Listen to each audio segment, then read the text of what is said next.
యాకోబు రాసిన పత్రిక మొదటి అధ్యాయము 5 నుండి 8వ వచనం వరకు చదువుకుందాం, ధ్యానించుకొని ప్రార్థనలోకి వెళ్దాం. గత వారంలో 5 వచనాలని ధ్యానించుకుందాం. మీలో ఎవరికైనాను జ్ఞానము కొదువుగా ఉన్న యెడల అతడు దేవుని అడగవలెను, అడుగుడే మీకు ఇవ్వబడును అని యేసు ప్రభు కూడా మత్తయి సువార్త 7:7లో చెప్పాడు. అయితే ఇక్కడ యాకోబు ద్వారా ఏం అడగాలి అనేది కూడా ఒక విషయాన్ని మనం తెలుసుకుంటున్నాం. కనుక మనం అవసరమైన వాటిని కాకుండా ఏదేదో అడిగేస్తూ ఉంటాం. సరే, అవన్నీ అవసరమైనవి, అవన్నీ కూడా ఆత్మీయ జీవితానికి లాభకరంగా ఉంటాయి. వాటిని దేవుడు ఆలకించి జవాబు ఇచ్చేటట్టుగా ఆ ప్రార్థన అంశాలు ఉన్నాయంటే చేయొచ్చు, తప్పులేదు. అయితే అది శరీర సంబంధంగా ఉన్నప్పుడు, స్వార్థం దాంట్లో ఇమిడి ఉన్నప్పుడు దేవుడు అటువంటి వాటికి జవాబు. ఇక్కడ యాకోబు ఏమడుగుతున్నాడు? మీలో ఎవరికైనా జ్ఞానము కొదువుగా ఉంటే. ఈ జ్ఞానం అనేది ఆత్మీయ విషయాల్లో అందరికీ కొదువుగానే ఉంటుంది. నాకు ఎక్కువ ఉంది, నాకు బాగా ఎక్కువ ఉంది, లేకపోతే తక్కువ ఉందని చెప్పడానికి వీల్లేదు. అందరికీ కూడా తక్కువ ఉంటుంది. అందుకనే సొలొమోను కూడా తాను రాజుగా చేయబడిన తర్వాత దేవుడు తనకి ముందుగా తాను ఏం చేశాడంటే 1000 దహన బలులు అర్పించాడు, 1000 స్తుతులు అర్పించాడు. అర్పించిన తర్వాత దేవుడు తనకి కలలో కనపడి, సొలొమోను నీకేమి కావాలి? మొట్టమొదటిగా సొలొమోను ప్రార్థన చేయలేదు, కానీ మొట్టమొదటిగా దహన బలి అర్పించి దేవుని స్తుతించాడు, దేవుని ఆరాధించాడు.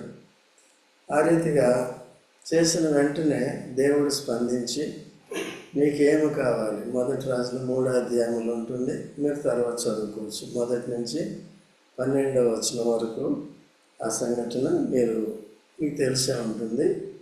సో ఆ విధంగా చూసుకున్నాం. అప్పుడు సొలొమోను ఏమడిగాడు? నీ ప్రజలను నేను నీతి న్యాయములతో పరిపాలించినట్లు ఆ జ్ఞాన హృదయం నాకు కలుగనేమో, నాకు దయచేయము అని అడిగాడు. దేవుడు వెంటనే ఆ ప్రార్థనకి జవాబిచ్చి, బాగా చాలా మంచి ప్రార్థన చేశావు సొలొమోను, చిన్నవాడు అయినప్పటికీ కూడా నువ్వు మంచి ప్రార్థన చేశావు, జ్ఞానాన్ని అడిగావు. కనుక నీవు శత్రువు యొక్క ప్రాణాన్ని అడగలేదు, నీ కొరకు ఐశ్వర్యాన్ని అడగలేదు, నీ కొరకు ఘనత గౌరవాలను అడగలేదు, కేవలం నాకు జ్ఞాన హృదయం కలిగినమని అడిగావు. బేష్, మంచిదని. వాటితో పాటు నీవు అడగనివి, నీకు కావలసినవి కూడా నేను ఇస్తున్నాను. ఐశ్వర్యం ఇస్తాను, ఘనత గౌరవాలు ఇస్తాను.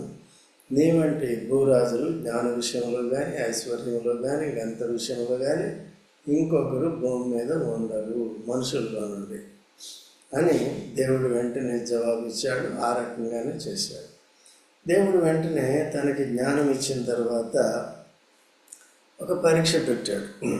ఆ జ్ఞానము తనకి, ఆ జ్ఞానాన్ని ఉపయోగించే వివేకం కూడా కలిగి ఉండాలి. అందుకని ఆయన అడిగింది కేవలం జ్ఞానం కాదు, కానీ జ్ఞాన వివేచనలు లేక జ్ఞాన వివేకము. ఆ జ్ఞానాన్ని ఉపయోగించేదే వివేకం అన్నమాట. కొంతమందికి జ్ఞానం ఉంటుంది, కానీ దాన్ని ఉపయోగించే విధానం తెలియక జ్ఞానం ఉన్నప్పటికీ కూడా సరిగా వారు చేయలేరు, జ్ఞానాన్ని ఉపయోగించలేరు. ఈయనకి వెంటనే పరీక్ష పెట్టి 2 స్త్రీలు ఒక బిడ్డని తీసుకుని వచ్చి నాకు పుట్టాడంటే నాకు పుట్టాడని అన్నారు. మనకందరికి తెలుసు కదా. అయితే ఇద్దరు ఒక బిడ్డని ఎట్లా అంటారు? అది సాధ్యం కాదు. కాబట్టి దీంట్లో ఎవరో ఒకరు అబద్ధం చెప్తున్నారు, ఎవరో ఒకరు సత్యవంతురాలు.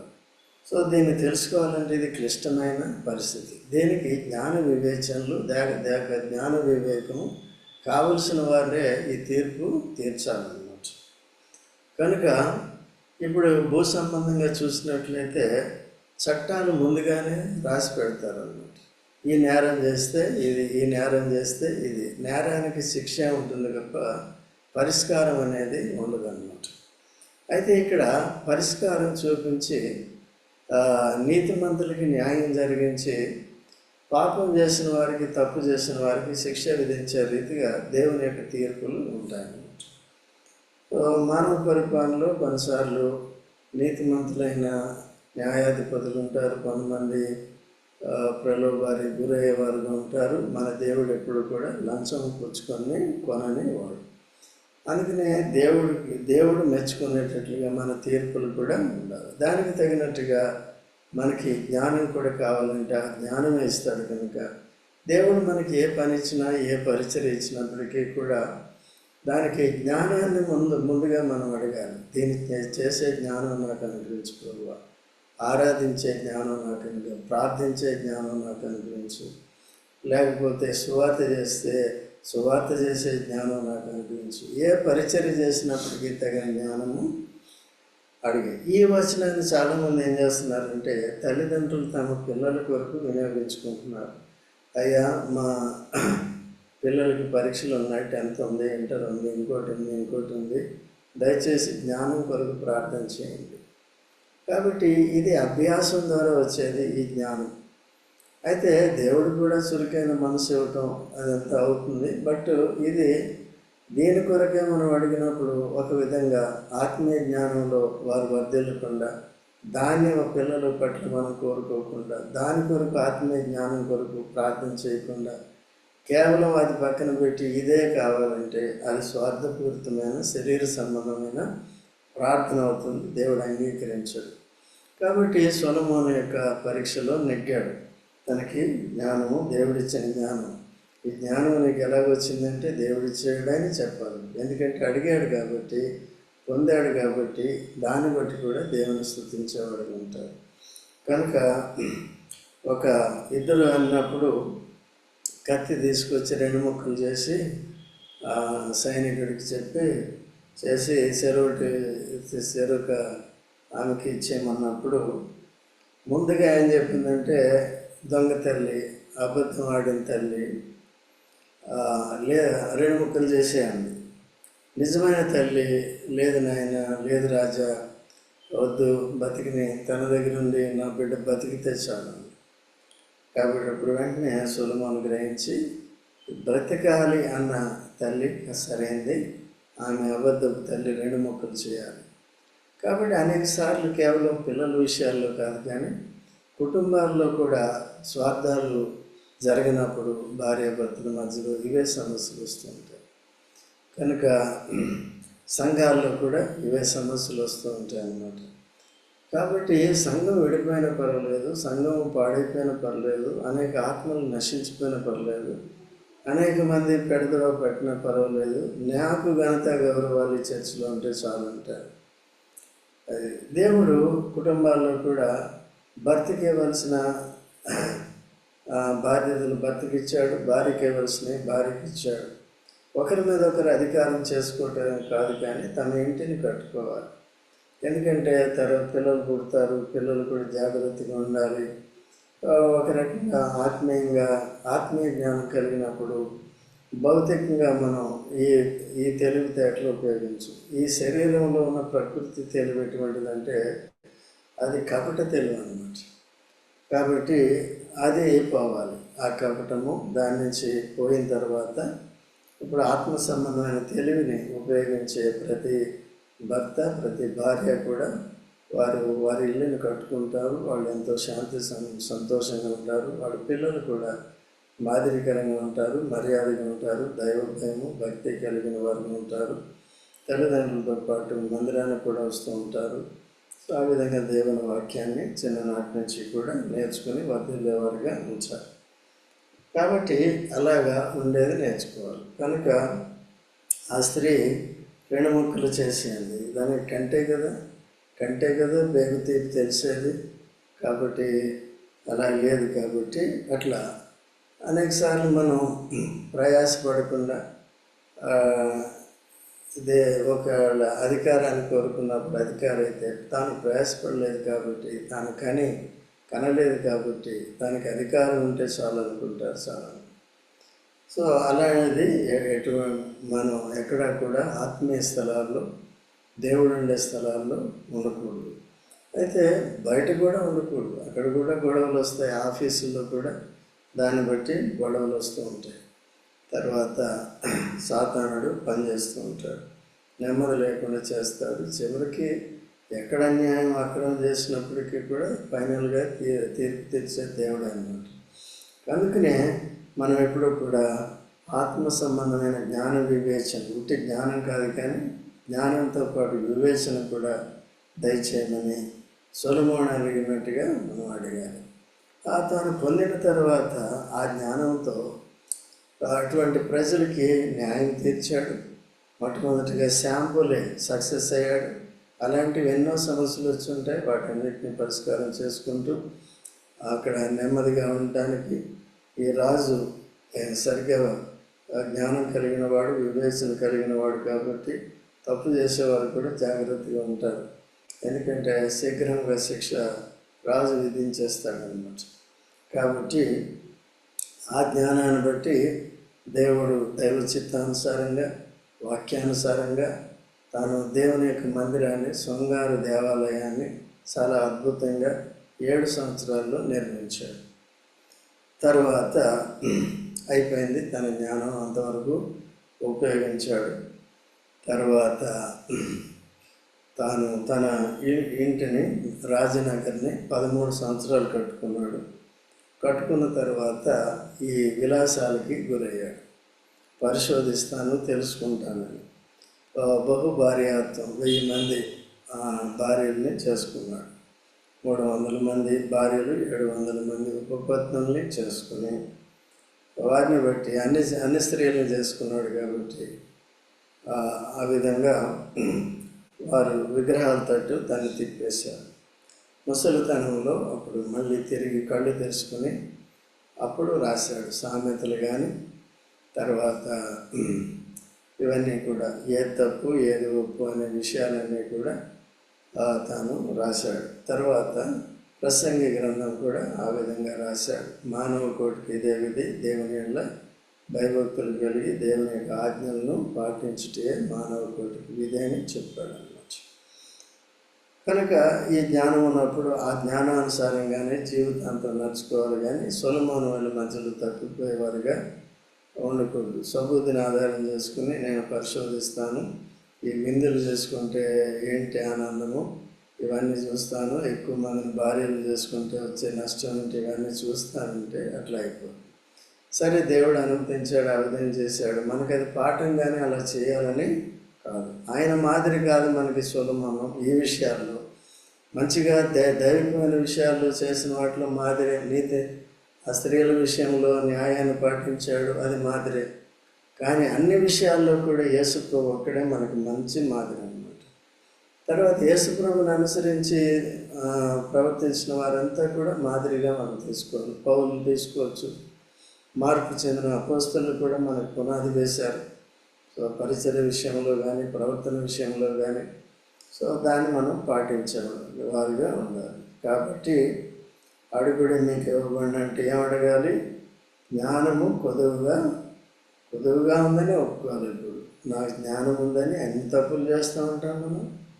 అట్లా చేయకూడదు. పరిచర్యలో మాలాంటి వాడు కూడా చేయకూడదు. అందుకనే ప్రతిదానికి వెంటనే జ్ఞానం కావాలన్నప్పుడు దేవుడు తప్పకుండా లైట్నింగ్, సో క్షణాల్లో తలంపులు అవి ఇస్తాడు, ఆలోచనలు అవి ఇస్తూ ఉంటాడు. కొన్ని అనుభవాలు మాకు దేవుళ్ళు ఉన్నాయి, మీకు కూడా ఉండుంటాయి అలాగా. సో ఎవరి అనుభవం అది జాగ్రత్తగా ఉండి జ్ఞానం కలిగి, దైవికమైన జ్ఞానం కలిగి మనం ప్రవర్తించాలి. మన ప్రార్థనలో కూడా జ్ఞానం కనబడుతుంది, ఆరాధనలో కూడా జ్ఞానం కనబడుతుంది, ఏ పరిచర్య చేసినప్పటికీ జ్ఞానం కనబడుతుంది. ఈ జ్ఞానం పొందిన తర్వాత భౌతిక విషయాల్లో కూడా ఈ జ్ఞాన వివేచనలు మనకి అర్థమవుతూ ఉంటాయి అన్నమాట. అందుకని ఆ ప్రకారం 2 జీవితాలకి అది పనికొచ్చేలాగా ఉంటుంది. కనుక దాన్ని తన వ్యక్తిగత జీవితంలో సొలొమోను వాడుకోలేకపోయాడు. అన్ని తప్పులు చేసేసాడు. పెళ్లి చేసుకోవటం, ఎక్కువ మందిని అన్య స్త్రీని చేసుకోవటం. మొదటే ఫరో కుమార్తెను చేసుకున్నాడు, ఎందుకంటే స్టేటస్ మెయింటైన్ చేయాలి, నేను రాజును కాబట్టి రాజకుమార్తె కావాలి అని అట్లా చేసుకున్నాడు.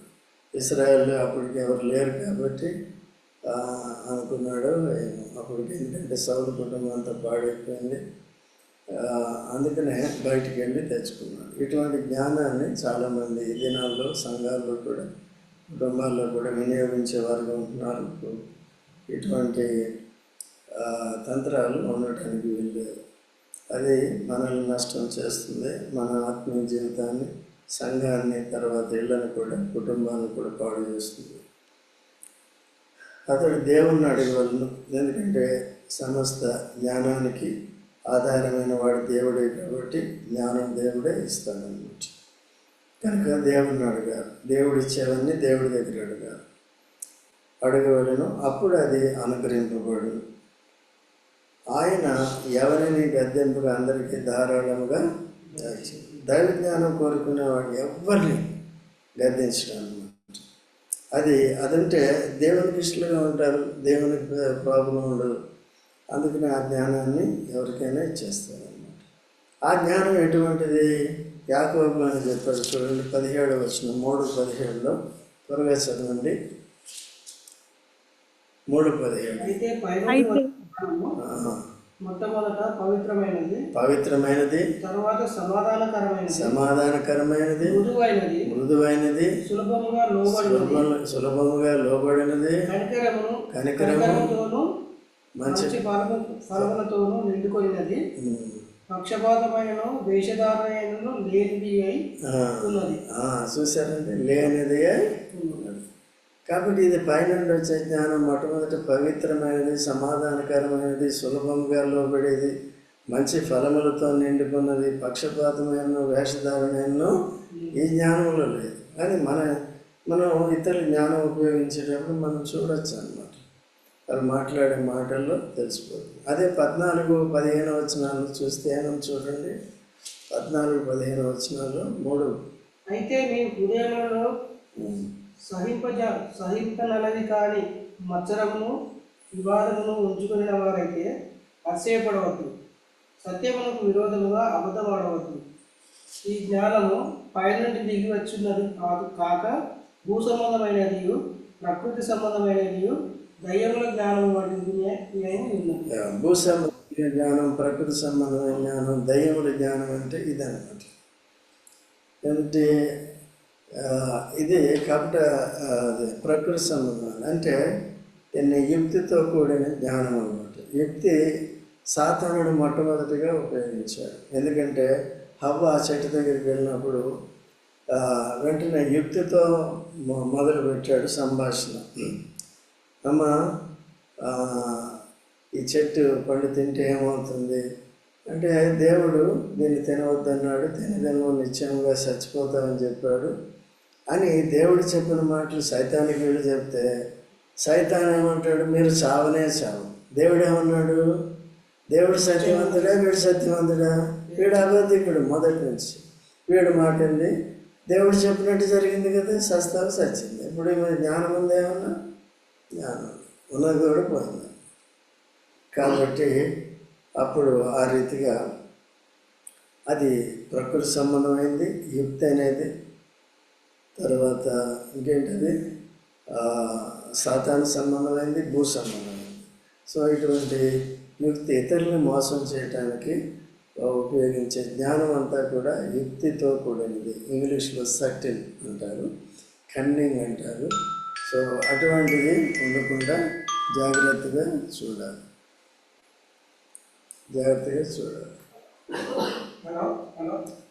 దయచేసి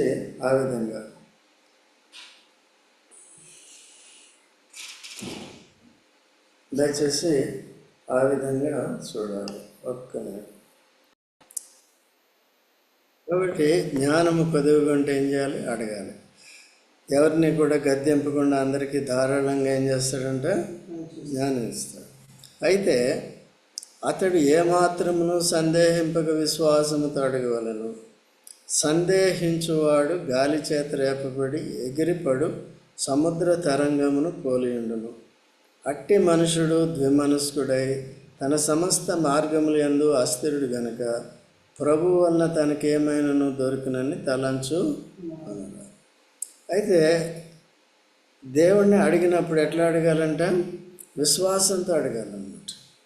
ఇంకో మాటలు చెప్పాలంటే ఇలాంటి వాటిని అడిగినవి పొంది ఉన్నాము, జ్ఞానం అడిగాను, దైవికమైన జ్ఞానం పొంది ఉన్నాను అనే విశ్వాసంతో అడిగాడు. సొలొమోను అట్లాగే అడిగాడు. వేరే థాటే లేదు ఆయనకి, ఇస్తాడా ఇవ్వడా అనే అనుమానం లేదన్నమాట. కాబట్టి అలాగా అనుమానం లేకుండా, సందేహం లేకుండా ఉండాలి. ఉండి ఆ విధంగా మనం ప్రార్థన చేయాలి. దైవ చిత్తానుసారంగా జ్ఞానం కాక ఇంకేదైనప్పటికీ ప్రార్థన చేసినప్పుడు రెండో ఆలోచన అనేది మనకు ఉండకూడదు, భయం అనేది మనకు ఉండకూడదు అన్నమాట. లేకపోతే చేస్తాడా చేయడనే సందేహం మనలో ఉండకుండా జాగ్రత్తగా అడగాలి. అందుకనే సంఘముగా మనకు కూడొచ్చినప్పుడు ఈ వాక్యాన్ని మనం ధ్యానించుకున్నప్పుడు మనం అందరం కలిసి ఏకభావంతో ఈ రీతిగా ప్రార్థన చేస్తాం కనుక అందరిలో కూడా ఎవరెవరి కొరకు ప్రార్థన చేస్తాము వారందరినీ కూడా దేవుడు తప్పకుండా సిద్ధపరుస్తాడు. అందుకనే సంఘముగా కూడి రావటం, సమాజంగా కూడి రావటం చాలా మంచిది. ఎందుకంటే మనం చేసే పొరపాట్లు ధ్యానించే వాక్యాన్ని బట్టి దేవుడు మనకు తెలియజేస్తూ ఉంటాడు. అలా కాకుండా వాక్యానుసారంగా ప్రార్థన చేయటం, చేసిన వాటిని పొందటం, విశ్వాస సహితమైన జీవితం జీవించటం ఆ రీతిగా మనకు సాధ్యమవుతుంది. కనుక ఈ విషయాలు గుర్తుపెట్టుకొని ప్రార్థన చేద్దాం.